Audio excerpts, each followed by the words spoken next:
तो पूरा देश उत्तर दिशा की ओर बढ़ता है, उत्तराखंड की ओर बढ़ता है कि हम हिमालय जाएंगे, वहाँ तपस्या करेंगे। ये जो देवभूमि है तपोभूमि, आज इसकी प्रकृति को परिवर्तित होते हुए हम लोग देख रहे हैं, जो कि एक अच्छा संकेत नहीं है। हम ये चाहते हैं कि इस बारे में यहाँ के लोगों को गंभीरता से विचार करना चाहिए कि जो प्रकृति है इस भूमि की, उस प्रकृति से छेड़छाड़ ना हो। प्रकृति का मतलब यहाँ हमारा पर्यावरण नहीं है, प्रकृति का मतलब इस भूमि के तपोभूमि और देवभूमि से होने से। तो जो लोग तपोनिष्ठ हों, जो लोग देवनिष्ठ हों, ऐसे ही लोगों को यहाँ पर रहना चाहिए और बाकी लोगों के बारे में विचार करना चाहिए। शैलेंद्र कुमार पांडे सर, ये हिंदू धर्म, हिंदू राष्ट्र की मांग चल रही है शंकराचार्यों की क्या राय है इस पर? क्योंकि हम ये कह रहे हैं कि एक हिंदू होने की परिभाषा ये है कि सबसे पहली शर्त है कि वो गौ भक्त होना चाहिए। गोशु भक्ति दृढ़ायस्य, पहली शर्त है गाय में जिसकी प्रबल दृढ़ भक्ति हो। तो गौ हत्या जब तक इस देश में हो रही है, तब तक इस देश में कोई हिंदू रहता है ये भी मानना मुश्किल है। हिंदू राष्ट्र की बात तो बहुत है। शंकराचार्य सबसे पहले गौ हत्या बंदी होनी चाहिए, तब फिर कोई दूसरी बात कहे तो हमको स्वीकार। शंकराचार्य जी, आपने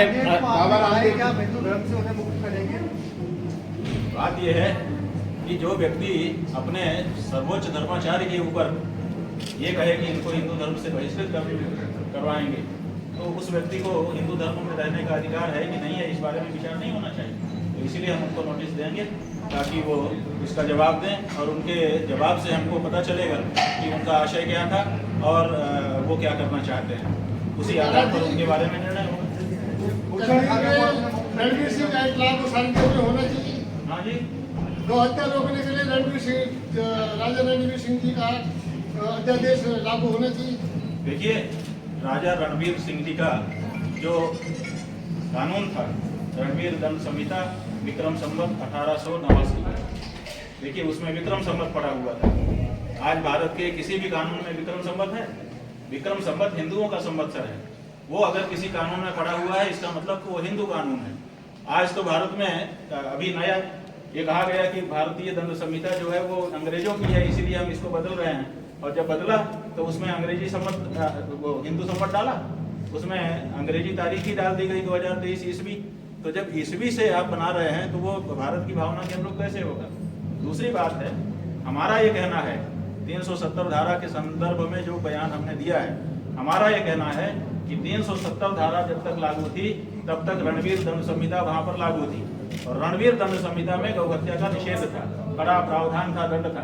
तो ऐसी परिस्थिति में जब तक या तो रणवीर दंड संहिता के गौ हत्या के बारे में, गौ रक्षा के बारे में जो प्रावधान थे उनको भारतीय न्याय संहिता में अंगीकार किया जाए, तब तो धारा 370 हटाने का कोई मतलब है, और नहीं तो फिर ये हिंदुओं के साथ अन्याय। गुरुजी, केदारनाथ में 2 दिन बाद उपचुनाव होने हैं। देखा जाए तो प्रदेश की तो दोनों प्रमुख पार्टियां हैं, वो लगातार ये कह रही हैं कि इस बार का जो चुनाव है केदारनाथ प्रतिष्ठा का चुनाव है। क्या लगता है कि राजनीति के अंदर भगवान का नाम जिक्र करना सही है आपके विचार से? देखिए, केदारनाथ जी जो हैं वो जीतने और हारने की चीज नहीं है, वो आत्म शांति की चीज है। इसलिए केदारनाथ जी का उपयोग आत्म शांति के लिए किया जाना चाहिए, आशीर्वाद के लिए किया जाना चाहिए। राजनीतिक जीत और हार के लिए अगर उनका उपयोग किया जाता है, ये मतलब हाथी से हल जुतवाने जैसी बात है, ये उनका दुरुपयोग माना जाए। सोना चोरी हुआ है, आप अभी उस पर कायम है अपनी बात? देखिए, हम आपसे पूछना चाहते हैं, ये जितने मीडिया वाले आप लोग खड़े हो, आप लोग साफ साफ हमको बताओ कि आप लोग जो चैनल पर चलाते हो और जो अखबारों में छापते हो वो सच छापते हो कि झूठ छापते हो? पहले ये बताओ हमको। हमने जो कहा आपके अखबारों की रिपोर्टिंग के आधार पर कहा, आपके चैनलों के समाचारों के माध्यम से कहा। आप हमको बताइए कि आप लोग झूठ क्यों छापते हो? अगर आपके प्रदेश का मुख्यमंत्री कह रहा है कि शंकराचार्य जी को पता होना चाहिए, जो दान दाता है उसने 23 किलो सोना दिया है, तो 230 किलो की बात कहां से आ गई? बिल्कुल ठीक है, लेकिन अखबारों ने क्यों छापा? तो आप अखबार वालों झूठ समाचार क्यों प्रसारित करते हो? हमको इसका जवाब दो, हम आपके ऊपर आरोप लगा रहे हैं। नहीं तो आपने और आपके छापे के आधार पर हमने कहा नहीं, है। आपने इसलिए खुद- अगर हम खुद झूठे पता नहीं हैं कराया। तो आप भी झूठे हो, और अगर आप सच्चे हो तो हम भी सच्चे हैं। अब आप बताओ, आपके आपने ऊपर पता- हम आपने क्या पता लगाया था? शंकराचार्य आपने अब पता पेपरों लगाया और टीवी को दे करके ये कह रहा हूं। आपने ये पता लगाया था कि सोना कितना किलो देखिए, हमने अखबारों में जो लगातार रिपोर्टिंग हुई, और केवल एक अखबार में नहीं, लगभग हर मीडिया हाउस यही रिपोर्टिंग कर रहा था कि अभी लगेगा, अब लग रहा है, अब आ रहा है, अब जा रहा है, अब सुरक्षा हो रही है, चीजें। तो जो रिपोर्टिंग लगातार सभी समाचार पत्रों की ओर से, चैनलों की ओर से की गई है, उसको हम कैसे झूठ मान लें? उसी के आधार पर हमने ये कहा। तो अगर आप सच हो तो हम सच हैं, और अगर आप भी झूठ हो तो हम क्या कर सकते हैं? महाराज जी शीतकालीन यात्रा की शुरुआत कर रहे हैं, किस तरह से? और दूसरी बात यह है कि उत्तराखंड की सरकार के मंत्री जी ने कहा था कि हम जांच करवा रहे हैं। आज तक जांच की रिपोर्ट क्यों नहीं आई? अगर आपके ऊपर कोई आरोप लगाया गया तो आपको उसको दूध का दूध पानी का पानी करना चाहिए था, लेकिन वो आई नहीं आज तक। फिर बीच में जब हम लोगों ने दोबारा ये बात उठाई, तब ये कहा गया कि हमने जांच हो गई है, सरकार के पास है, हम उसको सार्वजनिक कर देंगे। उसको भी 3-4 महीने हो गए। तो ऐसी परिस्थिति में इस बारे में जांच क्यों नहीं होती है? जांच की रिपोर्ट सार्वजनिक क्यों नहीं होती है? और क्या सारी मीडिया हाउस झूठे हैं? क्यों उसी समय, जिस समय मीडिया हाउस छापता था, उसी समय बद्रीनाथ केदारनाथ मंदिर समिति के पदाधिकारियों ने खंडन क्यों नहीं किया कि मीडिया गलत रिपोर्ट कर रहा है? उसी समय उत्तराखंड की सरकार ने क्यों खंडन नहीं किया कि यह मीडिया गलत रिपोर्ट छाप रही है, इतना सोना नहीं आया है? इन चीजों का खंडन क्यों नहीं किया गया उस समय? इसका भी तो जवाब सरकारों को और बद्रीनाथ केदारनाथ मंदिर समिति को देना होगा। शीतकालीन यात्रा शुरू कर रहे हैं आप इस बार? फिर पिछली बार देखिए, हमने पिछली बार से ही शुरू कर दी थी, और इस बार भी पौष कृष्ण प्रतिपदा से 16 दिसंबर से हमारी शीतकालीन यात्रा शुरू क्या हो जाएगी। शेड्यूल रहेगा जब उसका? हाँ जी, क्या शेड्यूल रहेगा, कैसे कैसे जाएंगे? क्या उसका जो रूप है, पहले यमुनोत्री, फिर गंगोत्री, फिर केदार, फिर बद्री, तो मतलब उन्हीं का जो शीतकालीन स्थान है, उन्हीं स्थानों में। क्या मकसद है इसका आपका? तो यात्रा मकसद ये है कि एक भ्रांति उत्पन्न हो गई है हिंदू समाज में, वो विशेष करके हो गई है वहाँ के लोगों की शब्दावली के कारण और मीडिया रिपोर्टों के कारण। आप लोग ये प्रचार करते हैं, पूरे देश में समाचार भेजते हैं कि पट बंद हो गए, तो लोग समझते हैं कि अब दर्शन नहीं होगा, अब पूजा नहीं हो रही। तो ये भ्रांति है। केवल ग्रीष्मकालीन स्थान पर बंद हुआ है, शीतकालीन स्थान पर डोली आकर के वहां पूजा होती रहती है, वहां दर्शन होता रहता है, पुण्य वही मिलता रहता है। तो ये जो भ्रांति उत्पन्न हो गई है लोगों के मन में कि 6 महीने ही दर्शन पूजन होते हैं, बाकी नहीं होते हैं, उसको तोड़ना हमारी यात्रा का उद्देश्य है। गौ रक्षा के लिए महाराज जी, रामलीला ग्राउंड से एक डेडलाइन आपने तय की थी, गौ माता को राष्ट्रमाता का दर्जा देने के लिए सरकार को कहा था, लेकिन वो डेडलाइन भी खत्म होने के बाद अभी तक ना तो केंद्र सरकार ना राज्य सरकार इस पर कोई काम नहीं। महाराष्ट्र की सरकार ने घोषित किया राज्य माता, एक सरकार आगे आ गई, अब दूसरी सरकारें भी इस बारे में विचार कर रही हैं। बहुत से मुख्यमंत्रियों ने हमसे संपर्क किया है कि हम तो तैयार हैं। कुछ लोगों ने कहा कि हम अपने यहाँ मीटिंग कर रहे हैं, कुछ लोगों ने कहा कि हमको ऊपर से आदेश की प्रतीक्षा कर रहे हैं। तो प्रक्रिया चल रही है। इस संबंध में केंद्र सरकार से बात हुई सर आपकी? उत्तराखंड के मुख्यमंत्री की बात हम आपको इसलिए नहीं बताएंगे कि आप लोग उत्तराखंड में ही हो। अगर आप केरल वाले का पूछो तो हम बता दें। केंद्र सरकार से बात? शंकराचार्य जी के द्वारा गौ रक्षा के लिए अब क्या कार्यक्रम चलाए जाएंगे पूरे देश में, और अभियान कैसा होगा? कार्यक्रम घोषित कर दिया गया है। अब इस समय हम लोग भारत के सभी राज्यों में, जैसे हम गए थे, हमने हर राज्य की राजधानी में गौ प्रतिष्ठा ध्वज स्थापित किया। ऐसे ही हमारे लोग निकल पड़े हैं, 36 प्रदेशों के 36 लोग, वो भारत के हर प्रदेश के हर जिले में जिला मुख्यालय पर जाकर के गौ प्रतिष्ठा ध्वज की स्थापना कर रहे हैं। और आपको बताने में हमको खुशी है कि 15 तारीख को, जो 2 दिन पहले 3 दिन पहले बीत गई, महाराष्ट्र के सभी 36 जिलों में गौ प्रतिष्ठा ध्वज की स्थापना होगी, और इसी तरह से हर जगह होगी। उसके बाद अगले चरण में हम लोग उसको और भी नीचे जनता तक लेके जो राज्य गौ को राष्ट्रमाता की दर्जा देगा, वहाँ शंकराचार्य का सपोर्ट रहेगा क्या? महाराष्ट्र चुनाव खुला, हम कह रहे हैं खुला। देखिए, हम कभी भी राजनीति में सीधे नहीं कहते थे, लेकिन ये इतना बड़ा काम है कि इसके लिए न बोलना भी दोष हो जाएगा। इसीलिए हमने महाराष्ट्र में खुल करके कहा है कि शिंदे ने इतना बड़ा काम किया है, उसको इसका इनाम मिलना चाहिए। सर, केंद्र में भी किसी से बातचीत हो रही है आपकी? क्योंकि आपने अभी भी कहा था कि केंद्र के मंत्री कुछ ऐसे हैं कि जो अभी सरकार में है, इस तरह के बयान भी दिए थे उन्होंने। अब देखिए, बातें तो चलती रहती हैं, जब तक किसी लाइन न पकड़ें, लेंथ न ले आए, तब तक उसके बारे में क्या कहा जाए। मिलते रहते हैं लोग, बात करते रहते हैं, कोई किस कैपेसिटी में बात कर रहा है कुछ पता ही नहीं चलता। कई बार तो हमको कहा जा चुका है। एक बार तो हमको केंद्र सरकार के एक व्यक्ति ने हमको कह दिया था कि अमुक तारीख को आकर के हम घोषणा कर देंगे, और उस दिन हम लोगों ने बहुत बड़ी सभा की, लेकिन वो नहीं आए, तो हम क्या कहते हैं। महाराज जी, उत्तराखंड सरकार ने इस बार कहा कि यात्रा कुमाऊं से भी शुरू करेंगे, क्या ये ठीक है आपकी नजर में? ये क्या कहा है कि कुमाऊं से भी शुरू करेंगे, रामनगर से? कुमाऊं से अभी यात्रा का मार्ग जो है सर वो दूसरी जगह से कुमाऊं मंडल से करेंगे, उसका जो रूट है वो कुमाऊं से भी होगा। ऐसा है, मैंने आपको बताया कि शीतकालीन चारधाम यात्रा के अतिरिक्त उत्तराखंड के 108 विशिष्ट तीर्थों की यात्रा भी हम करने वाले हैं, और उसमें कुमाऊं मंडल और गढ़वाल मंडल दोनों मंडल के जो प्रमुख तीर्थ हैं वो समाहित हैं। सर सवाल थोड़ा सा सर जो यात्रा शुरू होती है हरिद्वार से शुरू होती है, उसके बाद उसके चरणबद्ध तरीके से गंगोत्री यमुनोत्री जो हमारे शास्त्रों में है, लेकिन वहाँ सरकार ने मैसेज दिया कि आप जो है किसी और रूट से भी यात्रा कर सकते हैं, किसी और जगह से भी आप अपनी सहूलियत के हिसाब से दें, जबकि ये हमारे शास्त्रों के हिसाब से। बात यह है कि एक तरफ शास्त्र है जी और एक तरफ सहूलियत है। जी शास्त्र क्या है कि हम जब किसी धाम में जाते हैं तो पहले हमको निष्पाप होना चाहिए। जैसे मंदिर में पूजा करने आपको जाना है तो पहले आप नहा धो के साफ हो जाएंगे ना, शुद्ध वस्त्र धारण करके तब जाएंगे। तो ऐसे ही हरिद्वार में, ऋषिकेश में लोग आकर के गंगा स्नान करके पहले अपने को शुद्ध बनाते थे और तब यात्रा के लिए चलते थे। तो ये तो शास्त्र है, और सुविधा तो कुछ भी हो सकती है, उसके बारे में हम लोग क्या करें। रामदेव जी आपका बार-बार आरोप लगाते हैं, उसके बाद नोटिस हाँ जी, रामदेव जी आपका आरोप लगा। बात यह है कि आरोप लगाने की सब कुछ छूट है, लेकिन आरोप सिद्ध करना पड़ता है।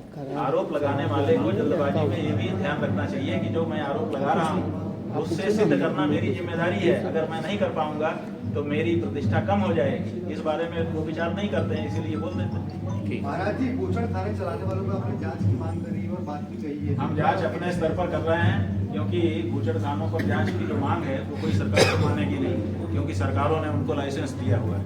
हमारी जो बात है वो ये है कि लोग कह रहे हैं कि हिंदू भी गौ मांस के व्यापार में संलिप्त हैं, गौ हत्या कर रहे हैं, जो कि सच नहीं है। इसीलिए हिंदू नाम धारण करके अगर कोई किसी कंपनी का डायरेक्टर कोई बूचड़खाना चला रहा है तो हम उसको नोटिस देंगे कि तुम हिंदू नाम धारण करके ये कैसे कर सकते हो। Hemant Tosawal, Hemant TV channel, Hemant Tosawal, Hemant TV channel. महाराज जी, श्रीनगर में जो है बूचड़खाना उपलब्ध है, और बेशक वहाँ पर जो है बड़े पशु नहीं करते हैं, लेकिन बूचड़खाना उस रोड पर मौजूद है, तो क्या इस तरह के बूचड़खानों पर भी कार्रवाई? नहीं, यहाँ पर गाय की बात, अभी हम गाय की बात कर रहे हैं, और गाय में भी जो शुद्ध देशी नस्ल की हमारी रामा गाय है उसके बारे में हमारी बात है। तो जहाँ पर उनकी हत्या हो रही है उसके बारे में हमारा आंदोलन है, और उसी के बारे में हमारी बात है। बाकी के बारे में अभी हम नहीं बोल रहे हैं, क्योंकि हमारा ये कहना है, वैसे तो हम जीव दया वाले हैं, हम किसी भी प्राणी की हिंसा नहीं चाहते, चींटी को भी नहीं चाहते कि हमारे कारण उसमें कारण हम बने, लेकिन हम सबकी रक्षा का अगर संकल्प ले लेंगे तो किसी की नहीं कर पाएंगे। इसलिए एक जो सबसे पहले, जैसे भारत में अगर आक्रमण होगा तो भारत की सेना को प्रशिक्षण है कि भारत में आक्रमण हो तो सबसे पहले राष्ट्रपति को प्रोटेक्ट करें, उसके बाद बाकी, क्योंकि वो प्रथम नागरिक। इसी तरह से हम हर जीव की रक्षा चाहते हैं, लेकिन सबसे पहले जो प्रथम नागरिक है, प्रथम हमारी महिला गाय है, पहले उसकी रक्षा तो कर लें। जब उसको कर लेंगे तब दूसरे के बारे में सोचेंगे। चारधाम यात्रा में वीआईपी दर्शन को आप सही मानते हैं? देखिए, किसी भी मंदिर में, चाहे वो चारधाम हो, चाहे कोई देश का मंदिर हो, कम से कम एक स्थान ऐसा होना चाहिए जहाँ पर हर हिंदू जा करके ये अनुभव करे कि यहाँ पर सब बराबर है। अब भारत में स्टेशन में आपने ट्रेन में क्लास बना दिए हैं, लाउंज बना दिए हैं अलग अलग कैटेगरी के, हर जगह पर भेद हो गया है। केवल एक हमारे भगवान के मंदिर बचे हैं जहाँ पे हम एकाकार हो सकते हैं, वहाँ पर भी अगर वीआईपी और गैर वीआईपी बनाएंगे तो ये हिंदू धर्म की मूल भावना के प्रतिकूल है, और इसीलिए किसी भी जगह वीआईपी दर्शन या कैटेगराइज दर्शन के हम विरुद्ध हैं, और हम इसको हिंदू धर्म के विपरीत किया गया कार्य मानते हैं। महाराज जी, दो विधानसभाओं ने गौ माता को राष्ट्रमाता का दर्जा दिलाने के लिए प्रस्ताव भेजे, बाकी के जो स्टेट हैं वो क्यों नहीं आगे आ रहे हैं, और हमारा राज्य जो है वो इसमें क्यों पिछड़ रहा है, क्योंकि ज्यादातर आपकी यहीं पे उपस्थिति है? देखिए, हिमाचल प्रदेश और उत्तराखंड वो दो राज्य हैं जिनके बारे में आप कह रहे हैं। इन दोनों ने पहले ही विधानसभा में प्रस्ताव पारित करके केंद्र सरकार को प्रस्ताव भेजा हुआ है, लेकिन उस प्रस्ताव पर केंद्र सरकार ने तब की जब प्रस्ताव भेजा गया था विचार नहीं किया। अब इस समय की जो परिस्थिति है उसके अनुसार सब अपनी अपनी राजनीति देख रहे हैं। हमसे संपर्क होने पर यही कहते हैं कि हम विचार कर रहे हैं, हम करना चाहते हैं, लेकिन इसमें क्या उनकी राजनीति है, वो कौन से अवसर की तलाश में है, ये तो उन्हीं से पूछना पड़ेगा। इसी को लेकर रामलीला मैदान दिल्ली में बड़ा आंदोलन हुआ था, आप भी आए थे और गोपाल मणि जी भी थे, उनके नेतृत्व में हुआ था, लेकिन उसका असर देखने को धरातल पर मिला नहीं है। महाराज, क्या लग रहा है कि स्थिति कुछ गंभीर हो रही है? देखिए, बात यह है कि पूरे देश में गाय का वातावरण है। भारत के प्रधानमंत्री के घर में बछिया ब्याती है तो समाचार बन रहा है, उत्तर प्रदेश के मुख्यमंत्री के घर में अगर गाय बच्चा जनती है तो समाचार बन रहा है, जगह जगह से सोशल मीडिया पर लोग गाय के बारे में चर्चा कर रहे हैं। महाराष्ट्र राज्य ने राज्य माता के रूप में गाय को घोषित कर दिया और बाकी कई स्थानों से लोग कह रहे हैं कि हम विचार कर रहे हैं। तो ऐसी परिस्थिति में हम कैसे माने कि उनका आंदोलन निष्फल हो रहा है और कुछ नहीं हो रहा है? हम तो देख रहे हैं कि बहुत कुछ हो रहा है। शंकराचार्य जी, आपको लगता है कि प्रधानमंत्री नरेंद्र लोकसभा में इस बारे में प्रश्न उठाए गए, प्रधानमंत्री नरेंद्र मोदी को हत्या के दोषी, क्योंकि पिछली बार जब मीनाक्षी गार्डन में गया, अभी तक भारत में जितने प्रधानमंत्री हुए हैं सब ने गौ हत्या को बढ़ावा दिया है, इसलिए सब गौ हत्या के दोषी हैं। शंकराचार्य जी, उत्तराखंड के मुख्यमंत्री पुष्कर सिंह धामी ने कहा है कि लव जिहाद और लैंड जिहाद से छवि धूमिल हो रही है, आप इसको किस तरीके से देखते हैं? जब कोई व्यक्ति जिम्मेदार जगह पर बैठ करके कुछ बोलता है तो उसको जिम्मेदारी होती है। लॉ एंड ऑर्डर आपके हाथ में है, कानून व्यवस्था आपके हाथ में है, पुलिस आपके हाथ में है। अगर कहीं कुछ गड़बड़ हो रहा है आप उसको क्यों नहीं रोक सकते हो? जनता में जागरूकता फैलाइए और पुलिस प्रशासन का उपयोग करिए। क्यों ये सब हो रहा है? आप कहें हो रहा है तो तुम काहे के लिए बैठे हो? इसका तो जवाब दो। तो इसलिए वो नहीं कह सकते, हम लोग कह सकते हैं, आप कह सकते हैं, आम आदमी कह सकता है कि हो रहा है, लेकिन वो नहीं कह सकते। उनको ये कहना पड़ेगा कि मैं ये कर रहा हूँ, इसलिए उनके द्वारा ये शब्द अच्छा नहीं। सनातन धर्म बोर्ड बने, इसके लिए आप कितने? सनातन धर्म बोर्ड बने, ठीक है, अच्छी बात है, खराब नहीं है, लेकिन वो सरकार के द्वारा बने, इसका क्या मतलब है? अगर सरकार ही के द्वारा बनना है तो जो कुछ अभी बना है वो भी सरकार ही के द्वारा बना है। जब सरकार के द्वारा बनाया गया ट्रस्ट, उसमें नियुक्त लोग प्रसाद में चर्बी मिला करके बंटवा सकते हैं, तो बोर्ड बन जाएगा तो बोर्ड भी वही करेगा, क्योंकि सरकार के द्वारा बनाया गया। इसलिए हमारा ये कहना है कि सनातन धर्म बोर्ड बनना है, बने, बहुत अच्छी बात है, बनना ही चाहिए, लेकिन वो धर्माचार्यों के द्वारा बने और उसी अनुसार चले। ठीक, आप सबका बहुत बहुत धन्यवाद। भोजन की भी व्यवस्था है।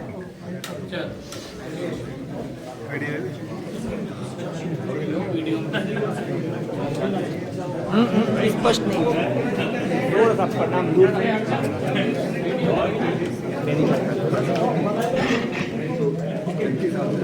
हम उन लोगों को धन्यवाद करना चाहते हैं और प्रसन्नता अपनी व्यक्त करना चाहते हैं जिन्होंने देहरादून एयरपोर्ट के बाहर जो खंभे बनाए गए हैं नए, उनमें हिंदू मंत्रों को अंकित करवाया है। क्योंकि पहले जो खंभे अंकित कराए गए थे उनमें बौद्ध मंत्रों को अंकित करा दिया गया था, जबकि उत्तराखंड सनातनी प्रदेश है, यहाँ पर बौद्धों का उतना ज़्यादा कुछ काम नहीं है। हम बौद्धों से द्वेष की दृष्टि से नहीं कह रहे हैं, लेकिन यहाँ उनका ज़्यादा कोई काम नहीं है और सभी खंभों में बौद्ध मंत्र लिखे गए थे, तो हमने उस पर प्रतिक्रिया व्यक्त की थी कि ये ठीक नहीं है। लेकिन हमको प्रसन्नता हुई जब हम अभी आए और हमने देहरादून एयरपोर्ट में जो नए खंभे बनाए गए हैं उनमें देखा कि अब हिंदू मंत्र अंकित कर दिए गए हैं। तो जिन लोगों ने भी, सरकार के मंत्री ने या मुख्यमंत्री जी ने अथवा एयरपोर्ट अथॉरिटी ने, जिसने भी ये कार्य किया है, हम उनको पूरी उनकी सराहना करना चाहते हैं और ये कहना चाहते हैं कि ये काम अच्छा हुआ है। साथ ही साथ जो अराइवल के अंदर जो हॉल है उसमें जो बहुत बड़ा फलक बनाया गया है, उसमें 4 धाम के साथ साथ ज्योतिर्मठ को भी अंकित किया जाना, ये भी प्रसन्नता का विषय है। क्योंकि ज्योतिर्मठ ये उत्तराखंड का गौरव है, क्योंकि ज्योतिर्मठ एक ऐसा स्थान है जो है तो उत्तराखंड में, लेकिन उसका धर्मशासन भारत के 12 राज्यों में चलता है। तो ऐसी परिस्थिति में उसका भी लेखांकन किया जाना हमको अच्छा लगा। हम ये चाहते हैं कि अब एक बात जो बहुत लंबे समय से लंबित है वो ये है कि आदि शंकराचार्य भले कालड़ी केरल में जन्मे, लेकिन उन्होंने उत्तराखंड को अपना प्रमुख स्थान बनाया। आज भी अगर उनका शरीर सुरक्षित है तो वो उत्तराखंड में सुरक्षित है। तो उत्तराखंड बहुत महत्वपूर्ण है आदि शंकराचार्य की दृष्टि से, उन्होंने ही 4 धाम का भी उद्धार किया था। तो ऐसी परिस्थिति में उत्तराखंड के एयरपोर्ट का नाम आदि शंकराचार्य के नाम पर रखे जाने की जो पुरानी मांग है, अगर उसको भी पूरा कर दिया जाए तो ये बहुत अच्छा होगा। देख सकते हैं, हमने कहा था, आपको बोला था ना, हमने कहा था ना, बोला नहीं मीडिया को भी धन्यवाद बोला था क्या? हाँ, किसको सॉरी किसको बोला? मौजूद हैं सबसे पहला सवाल रहेगा, जो एयरपोर्ट पे आपने देखा जो हिंदू मंत्रों से किस तरह या दीवारें जो लिखी हुई थी, किस तरह से क्या देखो? नहीं, ऐसा है कि पहले हम यहाँ एक बार गए थे, तो हमने देखा कि वहाँ नए खंभे बनाए गए हैं, बहुत सुंदर खंभे बनाए गए थे, अच्छा बनाया गया था, लेकिन उनमें जो मंत्र लिखे गए थे वो पूरे बौद्ध मंत्र थे। तो बौद्ध धर्म भी एक धर्म है और हिंदू धर्म के साथ ही है, हम लोग तो उनसे कोई ऐसा द्वेषभाव नहीं रखते हैं। लेकिन ये ऐसा होता है कि जहाँ पर जिसका वातावरण होता है, जहाँ जिसकी बहुतायत होती है, वहाँ उसकी बात की जाती है। तो उत्तराखंड में कोई बौद्ध बहुल वातावरण नहीं है, हिमाचल होता है या लद्दाख वगैरह होता है तो हम कह सकते थे कि वहाँ ये करना ठीक है। तो हमने कहा कि उत्तराखंड में तो 4 धाम हैं, 4 धाम के लिए ज़्यादा लोग आते हैं, तो यहाँ पर हिंदू मंत्र होने चाहिए थे तो अच्छा लगता। तो उस समय मैंने अपनी बात कही, उसको पत्रकार बंधुओं ने सार्वजनिक किया और बाद में मंत्री जी का बयान भी आया। और अभी हमने आकर के देखा कि जो नया एक्सटेंशन हुआ है, बहुत सारे दूसरे पिलर बनाए गए हैं, अब उनमें हिंदू मंत्र अंकित कर दिए गए हैं। तो ये देख करके हमको प्रसन्नता हुई। तो हमने सोचा कि जिन लोगों ने ये किया उनको धन्यवाद देना बनता है।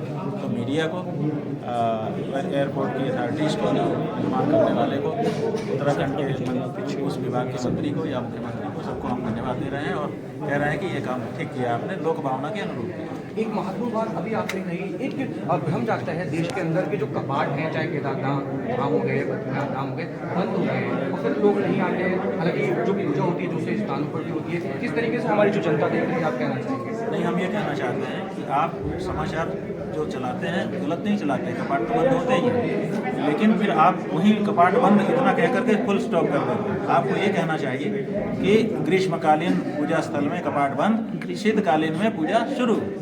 तो वो समाचार आप लोग नहीं बनाते हैं।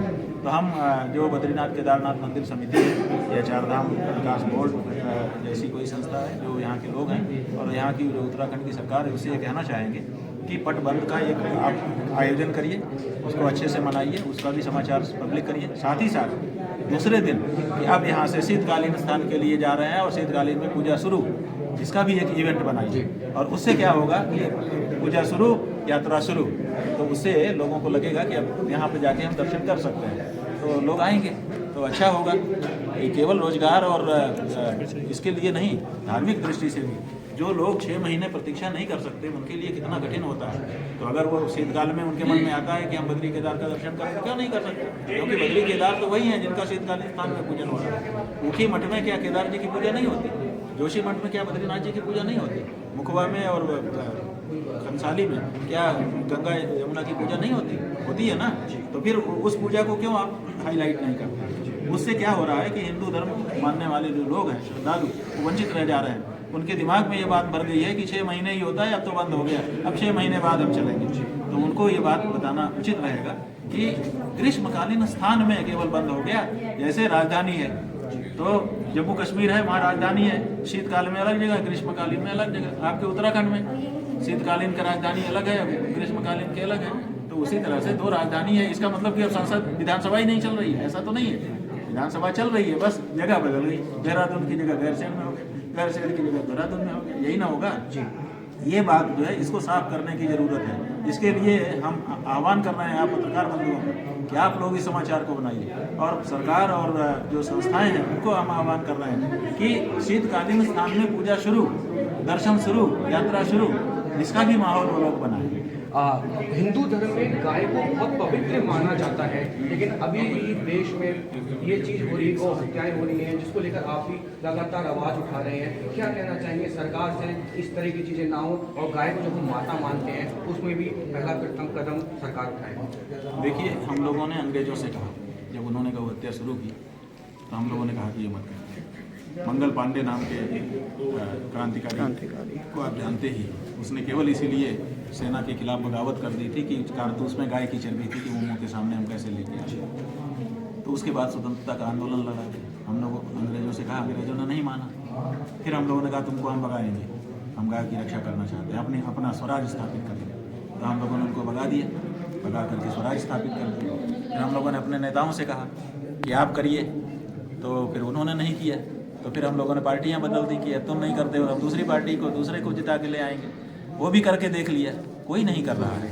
इसलिए अब किसी सरकार से और किसी संस्था से अब हमारी कोई आशा नहीं है, पार्टी से भी आशा नहीं है। अब हम मतदाताओं के पास जा रहे हैं कि भैया अपने मताधिकार का प्रयोग करने के पहले ये शर्त रखो कि गौ माता की हत्या करने वाले को हम नहीं देंगे। अभी आपने तो हाँ, तो वो संकल्प हम पूरे देश में दिला रहे हैं। कम से कम 33 करोड़ लोगों को ये संकल्प दिला रहे हैं। 33 करोड़ मतदाता जब गाय के लिए वोट देने के लिए खड़े हो जाएंगे तो हमको लगता है कि पार्टियों को इस पे विचार करना पड़ेगा। अन्यथा पार्टियां ये समझती हैं कि जब गाय काट के उसका मांस बेच करके और खिला करके जब हम वोट पा ही रहे हैं तो हम काहे के लिए बंद करें। उससे क्या हो रहा है कि उनको सबका साथ, सबका विश्वास, सबका विकास, माने हिंदू का भी कि हिंदू गाय की पूजा करके फोटो वीडियो बनवा लेंगे, पब्लिक कर देंगे, हिंदू खुश कि देखो कितने बड़े गौ भक्त हैं, और गाय कटवा करके बिकवा करके और खिला करके उनको खुश कर देंगे कि देखो हम तुम्हारे लिए ये कर रहे हैं। तो सबका साथ, सबका विकास हो रहा है, वो ठीक नहीं है।